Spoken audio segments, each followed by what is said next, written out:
नमस्कार दोस्तों, मैं टिकम चौधरी आप सभी का स्वागत करता हूं हिस्ट्री के अपने YouTube चैनल पीटी हिस्ट्री वाला पर। अपन पढ़ रहे थे राजस्थान की ताम्रपाषाणिक सभ्यताएं। इससे पहले अपन ने पढ़ा कि राजस्थान में जो मध्य पाषाणकालीन शैल चित्रकला और शैलाश्रय कहाँ कहाँ से मिले हैं और किस किस प्रकार के प्रमाण मिले हैं। फिर अपन ने पढ़ा धातु युग का प्रारंभ किस प्रकार हुआ है, कौन सी धातु पहले इस्तेमाल की गई, फिर कौन सी इस्तेमाल की गई, उसके आधार पर अपन ने सभ्यताओं का नामकरण किया है। अपन पढ़ रहे थे अब चैलकोलिथिक सभ्यता यानी ताम्रपाषाणिक सभ्यताएं। देखिए टेक्निकल के तौर से अपन ये देखते हैं कि जो ताम्रपाषाणिक सभ्यताएं हैं वो हड़प्पा से पहले आनी चाहिए, सीधी बात है। लेकिन कालक्रम की दृष्टि से क्या हुआ है कि अपनी हड़प्पाकालीन संस्कृति की सभ्यताएं पहले आई है और ताम्रपाषाणिक सभ्यताएं बाद में आई। आज अपन जिस सभ्यता की बात कर रहे हैं वो है ताम्रपाषाणिक सभ्यताएं। ताम्रपाषाणिक सभ्यताओं में अपन कुछ विशेषताएं, कुछ फीचर्स पढ़े थे। आज अपन थोड़ा उनसे आगे चलते हैं, देखते हैं कि ताम्रपाषाणिक सभ्यताएं किस प्रकार की उनकी विशेषताएं रही हैं, कैसे वहां के समुदाय हुए हैं, उनके बारे में डिस्कस करते हैं। तो अपन बात कर रहे हैं ताम्रपाषाणिक सभ्यताएं।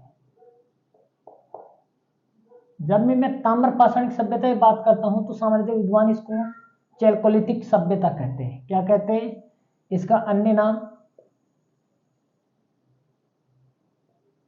क्या होगा? चैलकोलिथिक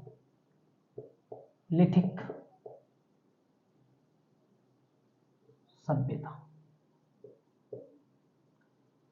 ताम्रपाषाण का मतलब होता क्या है? ताम्रपाषाण का मतलब है पाषाण के उपकरणों के साथ साथ तांबे के उपयोग की जो व्यवस्था होती है, तांबे के उपकरणों की भी जो व्यवस्था की गई है उसे ही ताम्रपाषाण कहते हैं। तो मैं सामान्यतः ये कह सकता हूं कि जो ताम्रपाषाण है, क्या कह सकता हूं कि पाषाण उपकरणों के साथ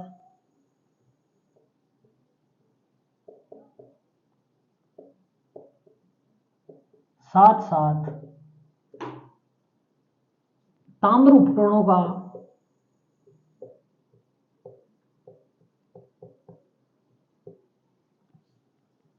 ताम्र उपकरणों के उपयोग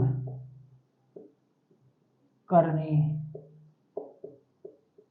की व्यवस्था। देखिए चैलकोलिथिक का शाब्दिक अर्थ भी यही होता है। चैलकोलिथ का मतलब क्या होता है? शाब्दिक अर्थ क्या है कि पाषाण उपकरणों के साथ साथ तांबे के उपकरणों की जो व्यवस्था है उसे अपन चैलकोलिथिक कहते हैं।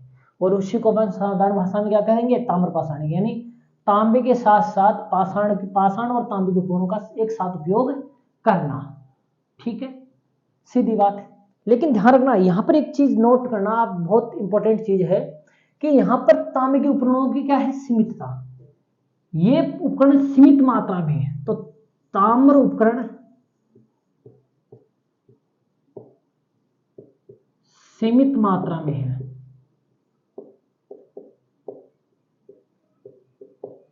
बल्कि पाषाण उपकरणों का इस्तेमाल यहां पर बड़ी मात्रा में किया गया है। तो मैं कह सकता हूं कि पाषाण के साथ साथ केवल तांबे के कुछ औजारों का इस्तेमाल करने की जो व्यवस्था थी वो ही क्या थी? ताम्रपाषाणिक थी। तो ताम्र उपकरणों का प्रयोग यहां पर क्या किया गया है? सीमित मात्रा में किया गया। पूछा जाए ताम्रपाषाणिक सभ्यताओं में ताम्र उपकरणों का प्रयोग किया गया है? सीमित मात्रा में किया गया है। इन सभ्यताओं में अधिक मात्रा में पाषाण उपकरणों का इस्तेमाल किया गया है।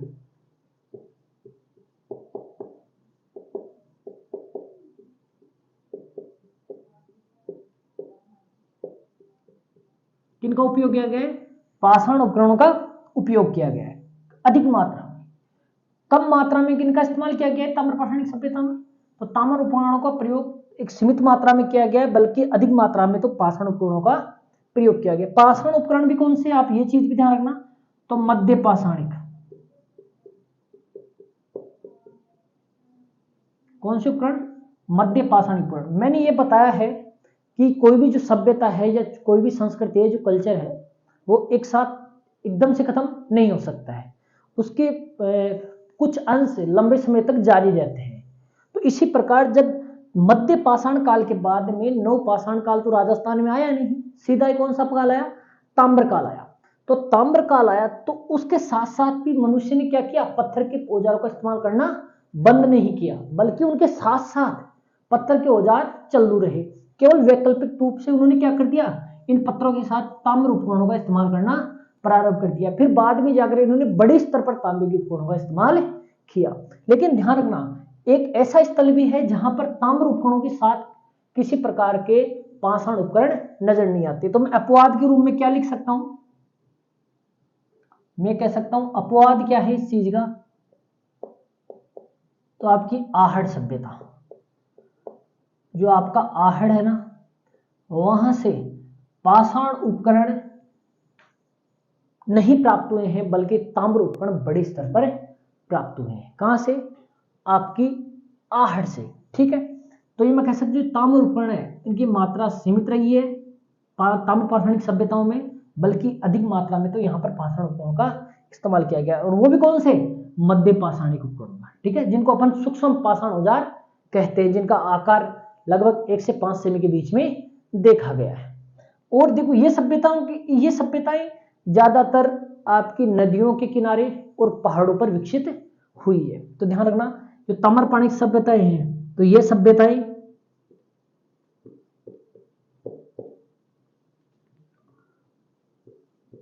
पहाड़ियों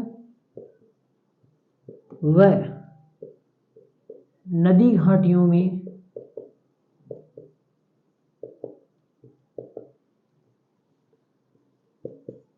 विकसित हुई। कहां पर विकसित हुई है, ये सभ्यताएं पहाड़ियों पर और नदी घाटियों में विकसित हुई है।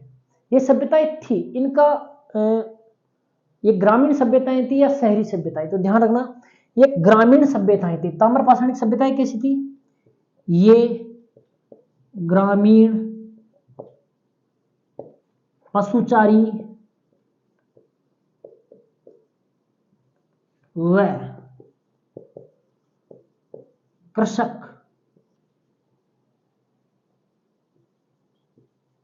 सभ्यताएं। ये कैसी सभ्यताएं थी, ये सभ्यताएं ग्रामीण थी, पशुचारण करती थी और कृषि करती थी। ये तीनों काम इन सभ्यताओं का मुख्य आधार रहा है। यानी इनकी सभ्यताएं थी जो कैसी थी, ग्रामीण थी, यानी विलेज थी एक तरह के, और पशुचारी थे, और इनका मुख्य काम क्या था, कृषि करना इनका मुख्य काम था। क्योंकि देखो ये नदियों किनारे रही है ये सभ्यताएं, तो कृषि के साथ साथ ही आखिट में क्या करते थे, नदियों से मछली पकड़ना, विभिन्न प्रकार के जानवरों का शिकार करके खाना इन सभ्यताओं में पॉसिबल था। देखिए ऐसी मैं कह सकता हूं कि सभ्यताएं शाकाहारी और मांसाहारी दोनों तरह की सभ्यताएं थी। ठीक है, तो ये सभ्यताएं कैसी थी, ग्रामीण, पशुचारी और कृषक सभ्यताएं थी। अब बात यहां आती है कि इन सभ्यताओं के प्रमाण कहां से नजर आते हैं पहली बार। तो ध्यान रखना, भारत में इन सभ्यताओं के पहली बार प्रमाण खोजने का श्रेय आपके एच.डी. साकलिया को जाता है। एच.डी. साकलिया ने 1950 के दशक में महाराष्ट्र में इन सभ्यताओं के प्रमाण पहली बार खोजकर सबके सामने प्रस्तुत किए। तो मैं लिख सकता हूं, मैं लिखता हूं यहां पर, देखिए भारत में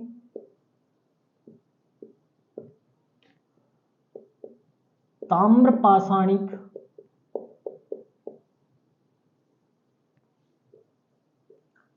सभ्यताओं को प्रकाश में लाने का श्रेय एच.डी. साकलिया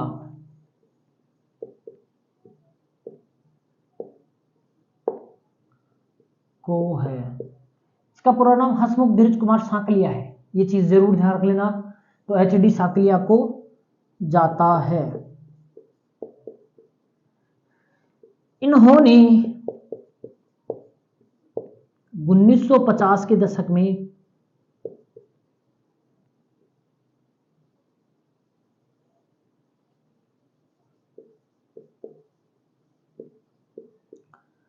महाराष्ट्र के जोरवे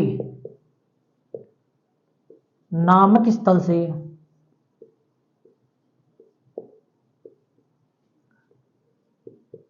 ताम्र पाषाणिक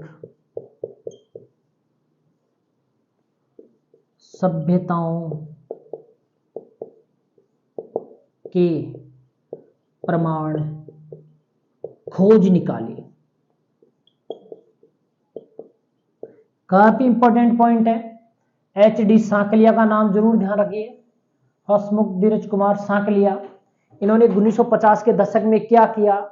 1950 के दशक में महाराष्ट्र में जोरवे नामक स्थल से ताम्र पाषाण यानी चैल्कोलिथिक सभ्यताओं से संबंधित बड़े स्तर पर प्रमाण खोजकर भारत के सामने प्रस्तुत किए। यानी इस सभ्यता पर, चैल्कोलिथिक सभ्यताओं पर प्रकाश डालने वाला पहला विद्वान कौन था? आपका एच.डी. सांकलिया था। इसी एच.डी. सांकलिया ने बताया कि ये सभ्यताएं कैसी है? ग्रामीण है, पशुचारी और कृषक समुदाय वाली सभ्यताएं हैं।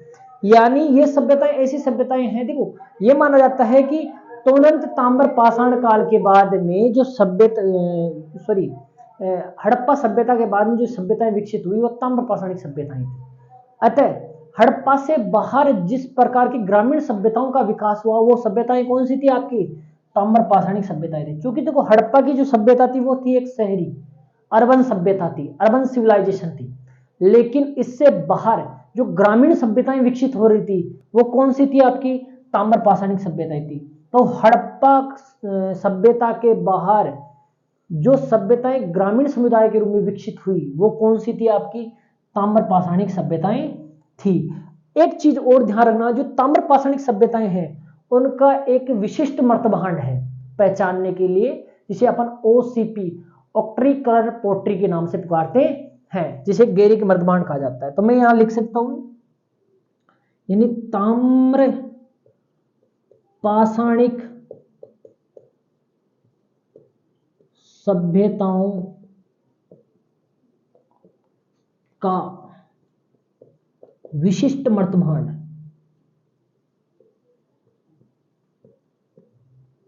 एक विशिष्ट, देखो ताम्र पाषाणिक सभ्यताओं के लोग एक विशिष्ट प्रकार की मर्तभांड का निर्माण करते थे, जिसे अपन क्या कहते हैं? OCP ऑक्ट्री कलर पोट्री कहते हैं, यानी गेरिक मर्तभांड। कौन सी? OCP, जिसको अपन क्या कहते हैं? गेरिक या गेरुए रंग के मर्तभांड।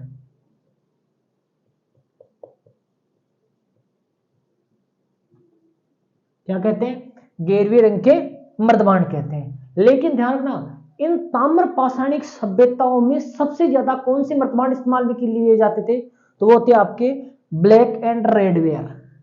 तो मैं लिख सकता हूं, इन सभ्यता में सर्वाधिक उपयोग में लिया गया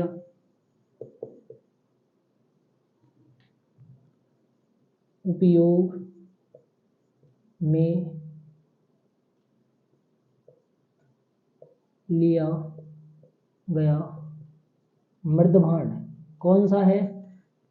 BRW black and red ware. कौन सा है? Black and red ware. तो मैं लिख सकता हूं काले लाल मृतभांड। क्या कह सकता हूं इनको मैं?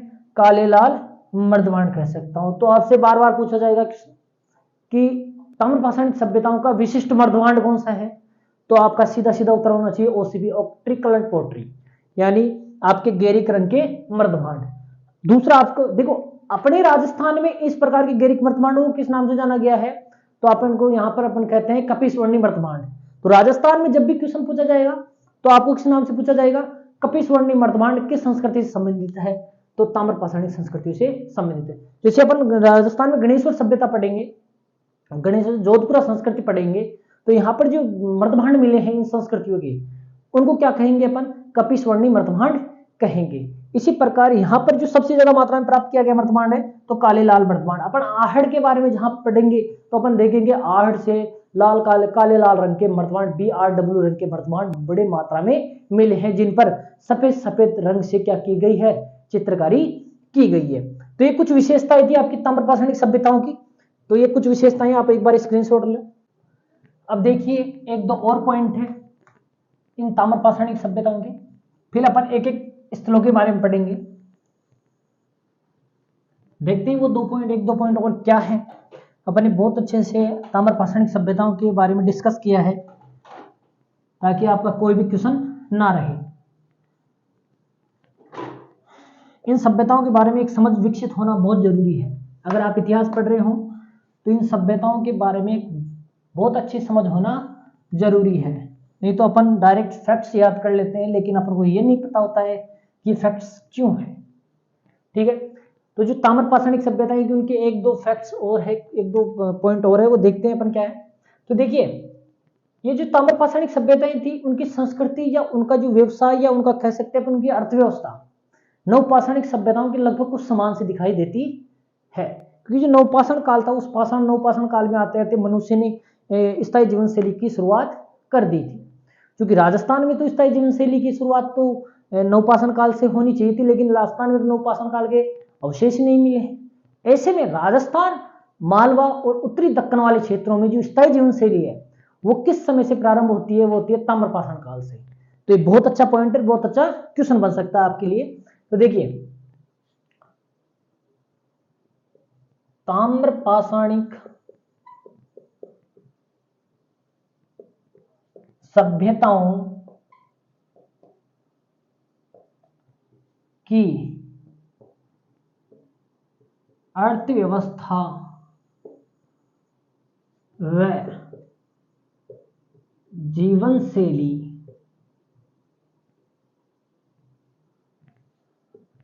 नवपाषाणिक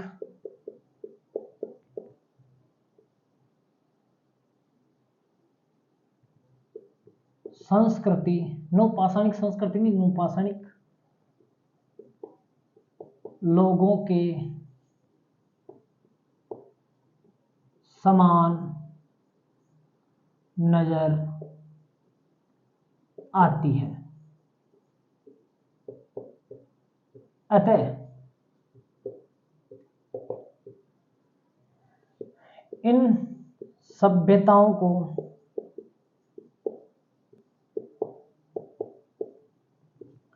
नवपाषाण, ताम्रपाषाणिक संस्कृति, नवपाषाण ताम्रपाषाणिक संस्कृति भी कहते हैं।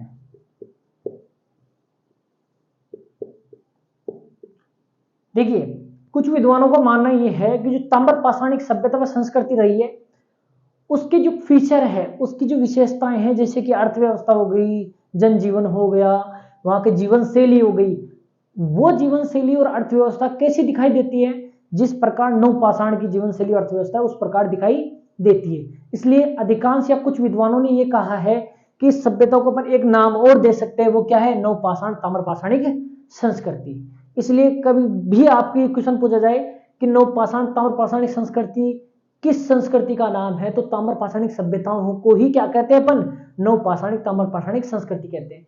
क्यों कहते हैं, उसका कारण तो क्या है कि इनकी अर्थव्यवस्था, ताम्रपाषाणिक सभ्यता की अर्थव्यवस्था और जीवन शैली कैसी नजर आती है अपन को, नवपाषाणिक लोगों की जीवन शैली से समान नजर आती है। इस कारण इनको क्या कहा जाता है, नवपाषाणिक ताम्रपाषाणिक संस्कृतियां कहते हैं। देखिए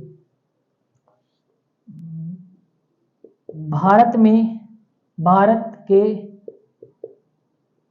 अधिकांश क्षेत्रों में स्थायी जीवन शैली की शुरुआत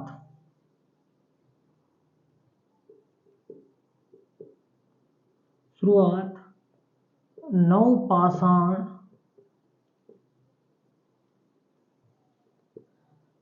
काल से दिखाई देती है।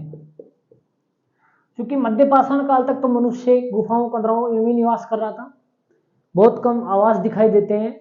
लेकिन नवपाषाण काल में आते आते मनुष्य ने क्या किया, अपने लिए स्थायी रूप से रहने के लिए आवास निर्माण करने का कार्य प्रारंभ कर दिया। नवपाषाण काल तक क्यों किया, क्योंकि नवपाषाण काल में भारत में कृषि कार्य प्रारंभ हो जाते हैं।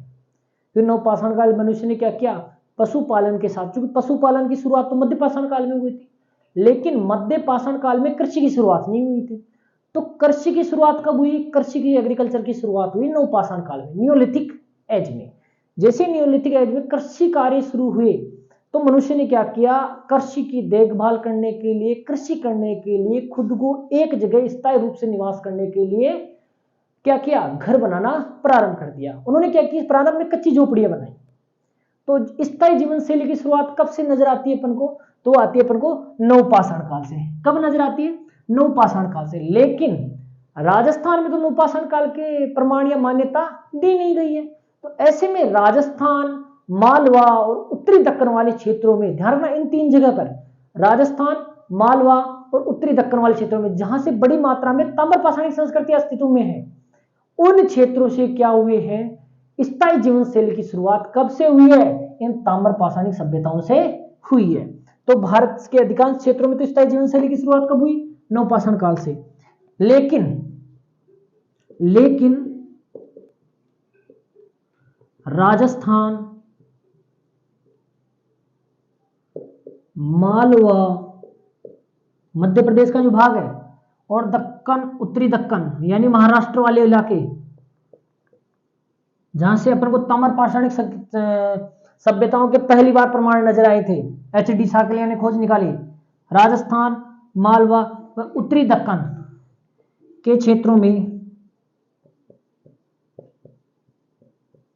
स्थायी जीवन शैली की शुरुआत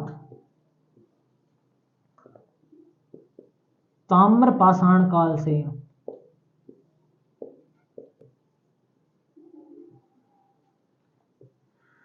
हुई मानी जाती है।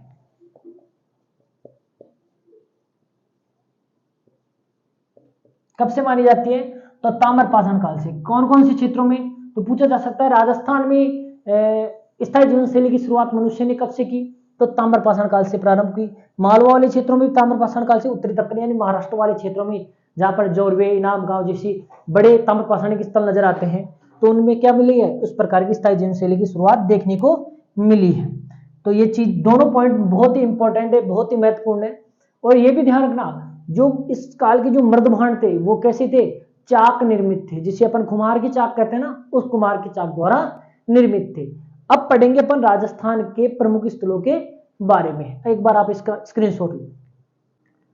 अब देखते हैं राजस्थान की प्रमुख ताम्रपाषाणिक सभ्यताएं या ताम्र सभ्यताएं।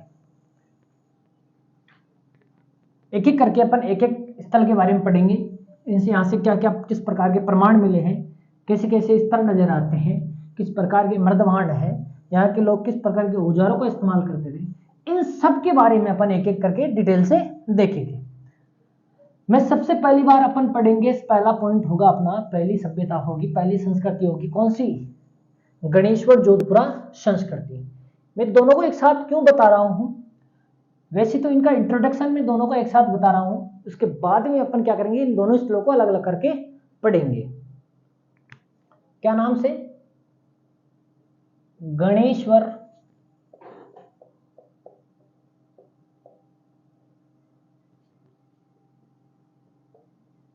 जोधपुरा संस्कृति, गणेश्वर जोधपुरा संस्कृति। ठीक है, मैं दोनों पॉइंटों को मैं अलग अलग लिख लेता हूं। गणेश्वर इधर लिख लेता हूं, गणेश्वर सभ्यता, दोनों का संयुक्त नाम दिया गया है गणेश जोधपुर, गणेश्वर जोधपुर संस्कृति, क्योंकि यहां पर एक जैसे प्रमाण नजर आते हैं।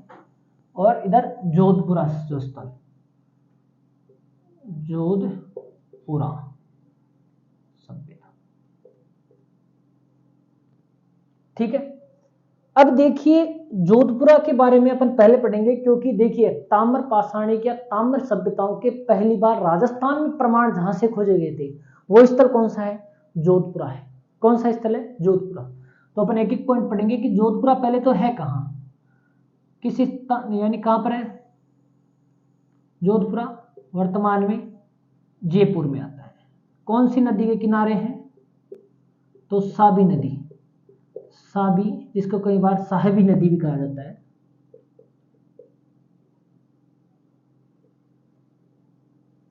ठीक है, या मैं मोटे तौर पर ये कह सकता हूं जो गणेशपुर जोधपुरा संस्कृति है वो राजस्थान की किस तरह से नजर आई है, कहां से नजर आई है, तो मैं यहां पर लिख देता हूं।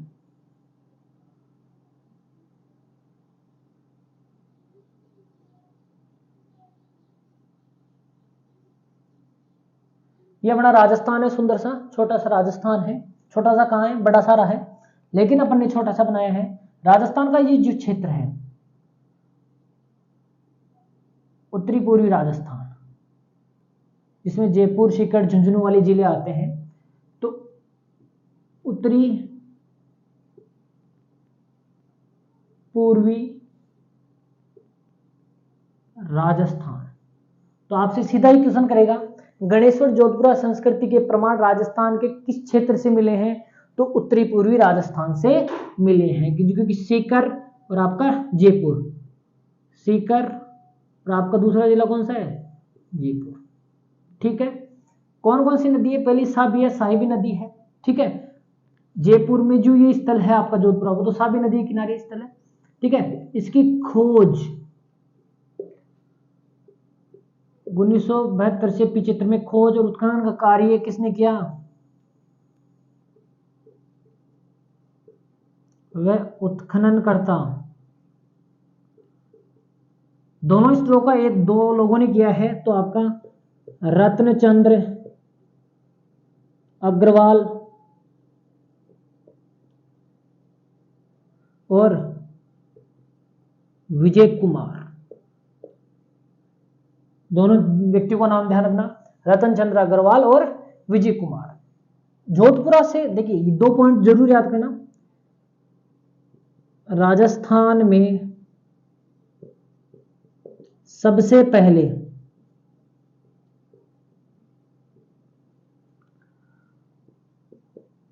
ताम्र पाषाणिक ताम्र संस्कृति के प्रमाण जोधपुरा से, राजस्थान में सबसे पहले ताम्र पाषाणी संस्कृति प्रमाण जोधपुरा से मिले। सबसे पहले कहां से खोजे गए? राजस्थान में जोधपुरा से खोजे गए। लेकिन आप चीज यहां से एक चीज ध्यान रखना, जोधपुरा में किसी प्रकार के ताम्र औजार नहीं मिले। तो फिर सर अपन ये क्यों पढ़ रहे हैं? तो ये पढ़ने का कारण क्या है कि यहां पर मैंने अभी इससे पहले पढ़ाया था आपको कि राजस्थान जो ताम्र पाषाणिक सभ्यताएं हैं उनका एक विशिष्ट मर्तबांड है, जिसे अपन गेरिक ओसीपी कहते हैं। ठीक है, इसका एक विशिष्ट मर्तबांड है जो इसी सभ्यता में इस्तेमाल किया जाता था।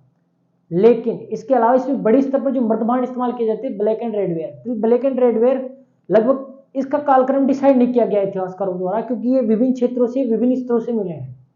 इसको लेकर इतिहासकारों में मतभेद है। लेकिन ओसीपी किससे संबंधित है? आपकी ताम्र पाषाणिक संस्कृति से संबंधित है। इस ओसीपी को राजस्थान, मैंने पहले बताया, राजस्थान में इसको कपी स्वर्णी मर्तभांड के नाम से जाना जाता है। तो जोधपुरा से कपी स्वर्णी मर्तभांड का 1.5 मीटर का जमाव मौजूद हुआ है। क्या मौजूद मिला है? 1.5 मीटर के स्तर में। 1.5 मीटर का मतलब कितना हो गया? ये 1 मीटर है अपना, एक और इतने बड़े जमाव में क्या दिखाई दे रहे हैं? केवल और केवल आपके कपी स्वर्णी मर्तभांड दिखाई देते हैं। कहां से? जोधपुरा से। इसी कारण जोधपुरा को ताम्र पाषाणिक स्थल भी माना जाता है। लेकिन वास्तव में जो जोधपुरा है वो लोहेकालीन स्थल है, इसलिए दोनों चीजें ध्यान रखना। तो मैं यहां लिख देता हूं, जोधपुरा से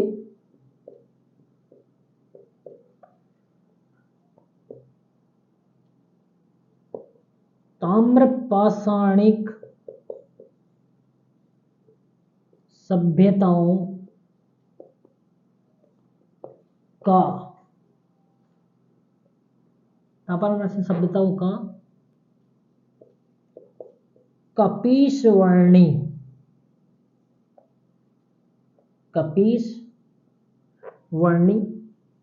मृदभांड का 1.5 मीटर का जमाव पाया गया।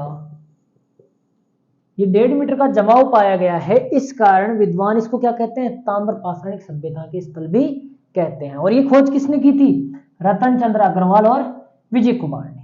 इसलिए अपन जोधपुरा को ताम्र पाषाण में भी पढ़ते हैं। और सबसे पहले ताम्र पाषाणिक सभ्यताओं के, ताम्र संस्कृति के सबसे पहले प्रमाण कहां से नजर आते हैं अपन को, जोधपुरा सभ्यता से नजर आते हैं। और जोधपुरा है कहां आपकी, जीत, किस नदी किनारे, सागर। उत्खनन खोज 1972 से 75 के बीच में खोज और उत्खनन का कार्य किया गया।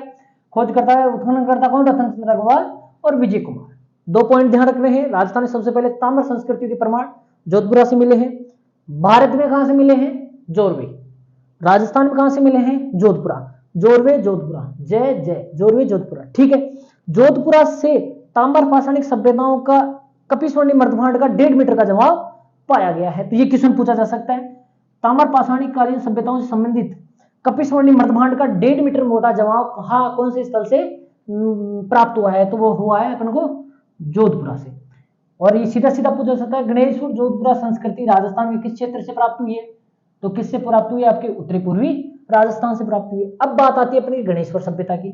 तो गणेश्वर सभ्यता कहां से प्राप्त हुई है, सीधी सीधी बात है, स्थान यानी कौन सा जिला है, सीकर। नदी कौन सी है, नदी है आपकी कांतली नदी, कांतली या कांतली नदी। इसका प्रवाह क्षेत्र तोरवाटी कहलाता है। ठीक है, तो तोरवाटी वाले इलाके से मिली है। खोज तो 1977 में खोज, इसका उत्खनन कार्य प्रारंभ हुआ। खोजकर्ता कौन था, तो आपका रत्न चंद्र अग्रवाल, आरसी अग्रवाल। ठीक है, रतन चंद्र अग्रवाल थे। और साथ में सहायक कौन था आपका, विजय कुमार। इन दोनों ने मिलकर इन दोनों ही स्थलों का उत्खनन व खोज का कार्य किया, यहां से प्रमाण खोज निकाले। और गणेश्वर तो प्रसिद्ध ही ताम्र पाषाणिक स्थलों की, ताम्र पाषाणिक संस्कृति के लिए बहुत बड़ा स्थल है। यहां से जो कार्बन डेटिंग प्राप्त हुई है, वो ये माना जाता है कि भारत में सबसे प्राचीनतम ताम्र पाषाणिक स्थल है। इसी कारण इस स्थल को, गणेश्वर सभ्यता को क्या कहा जाता है, विजय कुमार ने ताम्रयुगीन सभ्यताओं की जननी कहा गया है। क्योंकि इसका जो कार्बन डेटिंग का जो समय है वो आरंभिक हड़प्पा काल तक जाता है। यानी मैं ये कह सकता हूं, जिस समय हड़प्पा सभ्यता का विकास हो रहा था, प्रारंभ हो रहा था, उस समय यह सभ्यता अस्तित्व में थी। कौन सी, गणेश्वर सभ्यता। और गणेश्वर सभ्यता में बड़ी मात्रा में तांबे के औजार प्राप्त हुए, इसलिए इस स्थल को अक्सर ताम्र संचय कहा जाता है। इसको किस स्थल को क्या कहा जाता है, ताम्र संचय। मैंने पहले बताया, संचय का मतलब बड़े स्तर पर इस प्रकार के औजार एक जगह से मिले तो उसको क्या कहेंगे, संचय कहेंगे। तो ताम्र संचय स्थल कौन सा है आपका गणेश्वर है। इस गणेश्वर में इतने बड़े स्तर पर ताम्र उपकरण मिलने से पता चलता है कि संभवतः हड़प्पा संस्कृति का संबंध किससे रहा है, आपकी गणेश्वर से रहा है। और भी बहुत सारे प्रमाण हैं जो गणेश्वर को हड़प्पा संस्कृति से कनेक्ट करते हैं। यानी ये इस बात के प्रमाण मौजूद कराते हैं कि हड़प्पा और गणेश्वर सभ्यता आपस में एक दूसरे की क्या थी, समकालीन थी। और समकालीन होने के साथ साथ गणेश्वर सभ्यता हड़प्पा सभ्यता को क्या करती थी, ताम्र उपकरण सप्लाई करती थी। इस प्रकार के प्रमाण कहां से नजर आते हैं अपन को, गणेश्वर से नजर आते हैं। तो मैंने जो गणेश्वर जोधपुरा संस्कृति पढ़ी है, अपन ने पढ़ी नहीं है, केवल इंट्रोडक्शन पढ़ा है अपन ने। कल अपन पढ़ेंगे गणेश्वर सभ्यता के बारे में। आज अपन ने गणेश्वर जोधपुरा संस्कृति थी कहां, उसके बारे में पढ़ा है। ध्यान रखना, कातली नदी के क्षेत्र में इस सभ्यता से संबंधित लगभग 300 स्थल खोजे जा चुके हैं इस वाले क्षेत्र में। तो जो आपका राजस्थान का उत्तरी पूर्वी राजस्थान है, ठीक है, उस क्षेत्र में क्या मिले हैं, गणेश्वर जोधपुरा संस्कृति के प्रमाण मिले हैं। और गणेश्वर आपकी सीकर जिले में है, कातले नदी किनारे है। 1977 में यहाँ पर रतन चंद्र अग्रवाल द्वारा उत्खनन किया गया। इस संस्कृति का टाइम पीरियड देखिए तो कब से कब तक रहा है, तो 2800 ईसा पूर्व से लगभग 2000 ईसा पूर्व के बीच में रहा है। अब आप सभी को पता है हड़प्पा का काल भी आपको पता है, ठीक है। इस आधार पर जो गणेश्वर सभ्यता है वो कब तक चली जाती है, आपके आरंभिक हड़प्पा के अंतिम छोर तक जाती है, यानी विकसित हड़प्पा के प्रारंभिक चरण तक जाती है। इस आधार पर ये अपन कह सकते हैं।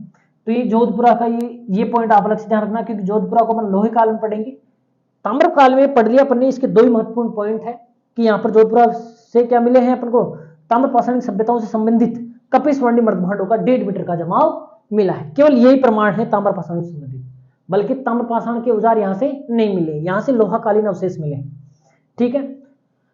यहां से बड़ी मात्रा में ताम्र औजार मिले हैं, जिनमें तांबे में 99% क्या मिला है, जिन औजारों में 99% ताम्र सामग्री मौजूद है। यानी कहने का मतलब इन धातुओं में यहाँ से जो उपकरण मिले हैं उनमें किसी प्रकार की अन्य धातु का मिश्रण भी नहीं किया गया, प्योर तांबा इस्तेमाल किया गया है। देखिए ये थी अपनी गणेश्वर जोधपुरा संस्कृति का इंट्रोडक्शन। आगे कल पढ़ेंगे अपन, तब तक आप खूब, आज वैसे भी दशहरा है तो आपको सभी को इस दशहरे के पर्व की हार्दिक शुभकामनाएं हैं। ये दशहरा पर्व आप सभी को पता है क्यों मनाया जाता है, तो आपके दशहरा पर्व अज्ञान या बुराई के अंत के तौर पर मनाया जाता है। तो आप अपनी मन और मस्तिष्क की बुराइयों को खत्म कीजिए और सभी के साथ प्रेम से दीजिए। जय श्री राम, खम्मा गणी।